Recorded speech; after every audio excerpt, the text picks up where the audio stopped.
Today I want to talk about Daronte Jones and all that's coming up after the bumper. Don't be cornering me. Hold up. Time. You gotta help me with that corner shit. What's up, kinfolk? It's RJ Young. I am not on a step mill. Consider hitting the like and subscribe button because I upload a video every single day. It's always college football related, sports related. We have a good time. Today, I want to talk about Daronte Jones, who has been signed to a deal that pays him $1.3 million annually to be the defensive coordinator at LSU. This after extensive time in the NFL, mostly as a secondary coach at Miami with the Vikings. But this is a man who also got a start really in Louisiana, coaching in high school at Nicholls State and Thibodeau, which I'm very fond of. Well, I think they call it Nichols now. That's how far back I go. And while I am intrigued by the hire, like it seems very out of the box, I also need to note here, Ed Orgeron tried to hire Marcus Freeman, failed to do that. Marcus Freeman takes a job at Notre Dame, a job that many thought that Marcus Freeman would not take because he had said he wanted to be a head coach. And I think being defensive coordinator at Notre Dame, good way to be a head coach elsewhere. Ask Clark Lee about that at Vanderbilt. The next guy that Ed Orgeron tried to hire, Ryan Nielsen, ended up being the kind of guy that the Saints did not want to part with as their defensive line coach. He got a raise and a title change, and he's staying with the New Orleans Saints rather than becoming the new head coach, new defensive coordinator, Ed Orgeron, at LSU. What intrigues me about that is it seems to me the Saints are not very enthusiastic about losing assistants to Ed Orgeron and LSU, going all the way back to Joe Brady, and really going all the way back to Ed Orgeron, who was over there for a half a second for, taking the job, worked for Les Miles, and then becoming the dude at LSU. I don't know that Sean Payton likes thinking of the Saints as a farm system for head coaches or defensive coordinators or offensive coordinators at LSU. I find that to be interesting. So he lands on Daronte Jones, who by all accounts is a tremendous developer of talent and knows from what he knows in the secondary, right? Was secondary coach at Hawaii at a time when Hawaii gave up 62 passing yards a game. Was a secondary coach at Wisconsin when Dave Aranda was the defensive coordinator there. Dave Aranda apparently had a very good conversation with Ed Orgeron recommending Daronte Jones, who was working with the Minnesota Vikings at the time. The thing that concerns me about the Daronte Jones hire is I have really not a whole lot of data to show that he can recruit. Doesn't mean he can't recruit, just means don't have a whole lot of data to show. It's not a man that's very active on Twitter, hasn't tweeted since 2016 when he was working with Wisconsin. Uses his Instagram mostly, like a normal dude, like a normal person, posting stuff about himself and what he likes, but not necessarily using his Instagram account to go and recruit players. The thing about LSU that makes it great, the thing about LSU that distinguishes it from any other program in the area is the ability to recruit 4- and 5-star talent, both within the state and in the states that surround it, to Baton Rouge.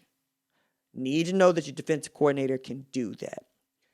It was my real criticism about Bo Pelini as the hire at LSU, but after you gave up the kind of yardage, the kind of tonnage that LSU did, you can understand why some people want to move off of Bo Pelini.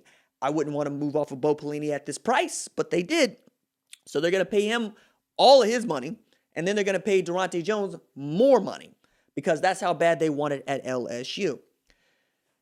He does have players, though, right? So he'll have talent to develop, and perhaps that is the way in which you recruit. Derek Stingley Jr. is still there. Elias Ricks, at least for the time being, is still there. You have dudes. You're going to have an outstanding 2021 class. You lose Rajon Davis, but never mind, right? Mason Smith is that dude. I keep thinking about how all of these players end up at LSU, and I go back to I remember what it was going to be like if Leonard Fournette did not commit to LSU and how I didn't want to be in New Orleans at the time that the man was making his commitment to LSU. because I thought that I might, be in a bad way if he decided that he did not want to go to LSU. But thankfully for folks in Louisiana and myself, the man decided to make the smart decision, smart play, go play a little running back at LSU. Yikes. Like, I was at the Sugar Bowl covering Oklahoma versus Alabama at that time. That's how long ago that was. But those dudes you need to hang on to. And Mason Smith is enrolled. I just checked it. That's what I was over here typing. Make sure he was enrolled at LSU. There was some talk earlier in the week about Derek Stingley Jr. not being enrolled. Look, man, that dude enrolled at LSU rather than go to the All-America Bowl. That's how bad Derek Stingley Jr. wanted to be at LSU. Dave Aranda saw enough from him in bowl prep that he wanted to play him against Central Florida in the Fiesta Bowl, coming straight out of high school. That's how cold Derek Stingley Jr. was. That's how much Derek Stingley Jr. wanted to be at LSU. Y'all need to stop all that. Like, LSU fans sometimes be feeling themselves in a way in which I don't get down with, and in a way that I find to be past cocky into arrogance. But they ought to be all behind that dude. And anybody want to get off the Derek Stingley Jr. train, I will buy your seat, because I've been on it. I'm on it. I'm here for it. Let's go. Because Derek Stingley Jr. is still one of the coldest cornerbacks in all of college football. And now that you got him and Elias Ricks, and you got a year of Cordell Flott taking his lumps, you better watch your back, homie. Like, they gonna be bowdy in that secondary. Like, I already got LSU pegged as a team that can win 10 games. Remember, I had them pegged for losing 5, and then the LSU fans want to show up in here, try to tell me that I don't know what I'm talking about. How many games y'all lose?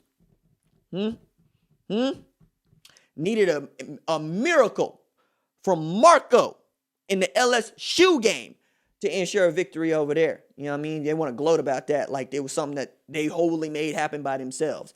Y'all know that wasn't the case. Plus, with these secondary violations that's coming down, I wonder how much of that went into Daronte's thinking, how much of that went into Ryan Nielsen's thinking, how much of that went into Marcus Freeman's thinking. But when I go through the 21 class, like, you got Derek Davis Jr., who is top 100 player in the 247 Sports Composite committed at safety, right? You've been making some real great strides in recruiting on your defensive side. Xavier Carter, Landon Jackson, really love Landon Jackson playing in that position for them. But all to say, I think Daronte Jones has some things that he needs to prove to the rest of us about how he can recruit and what kind of players he can land. We know that Ed Orgeron is king recruiter. Put him up there with Nick Saban and Dabo Swinney and Mac Brown as those dudes that can 100% go out there and close. And you might need that, because for now, Daronte Jones is going to have to show everybody that he is about this life. And you know what? Recruiting is a young man's game. You got to want to be on the phone. You got to want to talk to the children. And, all kinds of coaches want to talk to the children. And it reflects in the rankings. We'll see what Daronte's got. Doses.